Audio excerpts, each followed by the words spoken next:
Shalom, selamat berjumpa dalam program Renungan Harian Toraya. Hari ini edisi Jumat 3 Juli 2016. Dimanapun saudara berada, saudara terus diberkati oleh Tuhan. Saat ini kita akan membaca firman Tuhan dari kitab 2 Raja-Raja pasal 4 ayat 8 sampai ayatnya yang ke-17. Untuk itu saudara-saudara yang dikasihi dalam Kristus, mari kita mohon hikmat Tuhan, kita berdoa. Bapa di surga, segala kemuliaan hanya bagi-Mu. Terima kasih saat ini kami rindu mendengar firman-Mu, biarlah itu menopang kami untuk terus percaya bahwa hidup kami ada dalam dekapan kasih-Mu. Dalam kemuliaan kasih-Mu ya Allah, kami berdoa. Amin. 2 Raja-Raja pasal 4 ayat 8 sampai ayatnya yang ke-17. Perempuan Sunem dengan anaknya.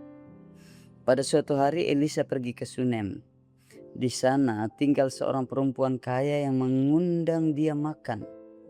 Dan seberapa kali ia dalam perjalanan, singgahlah ia ke sana untuk makan. Berkatalah perempuan itu kepada suaminya, "Sesungguhnya aku sudah tahu bahwa orang yang selalu datang kepada kita itu adalah abdi Allah yang kudus. Baiklah kita membuat sebuah kamar atas yang kecil, yang berdinding batu, dan baiklah kita menaruh di sana baginya sebuah tempat tidur, sebuah meja, sebuah kursi, dan sebuah kandil. Maka apabila ia datang kepada kita, ia boleh masuk ke sana." Pada suatu hari datanglah ia ke sana. Lalu masuklah ia ke kamar atas itu dan tidur di situ. Kemudian berkatalah ia kepada Gehasi bujangnya, "Panggillah perempuan Sunem itu." Lalu dipanggilnyalah perempuan itu dan dia berdiri di depan Gehasi. Elisa telah berkata kepada Gehasi, "Cobalah katakan kepadanya, sesungguhnya engkau telah sangat bersusah-susah seperti ini untuk kami. Apakah yang dapat kuperbuat bagimu? Adakah yang dapat kubicarakan tentang engkau kepada raja atau kepala tentara?" Jawab perempuan itu, "Aku ini tinggal di tengah-tengah kaumku."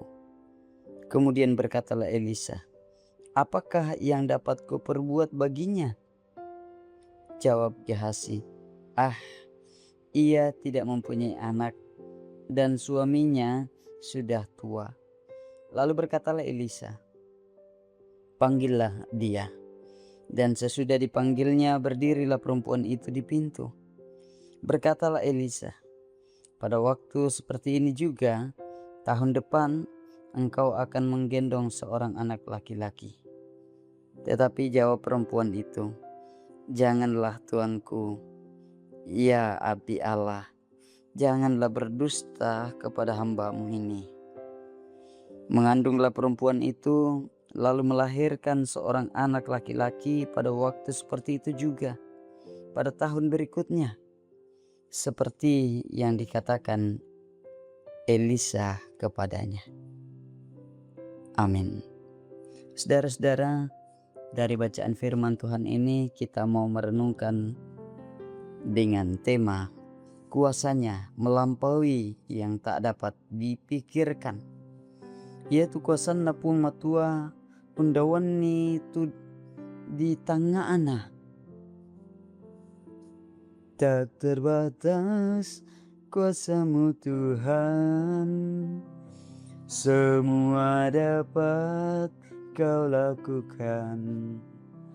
Apa yang kelihatan mustahil bagiku, itu sangat mungkin bagimu.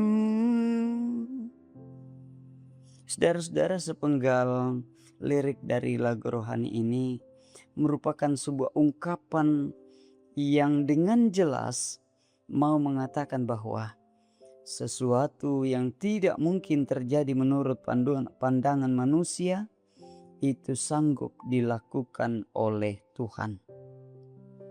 Dalam pembacaan kita pada saat ini diperlihatkan ada seorang perempuan kaya yang baik hati di Sunem.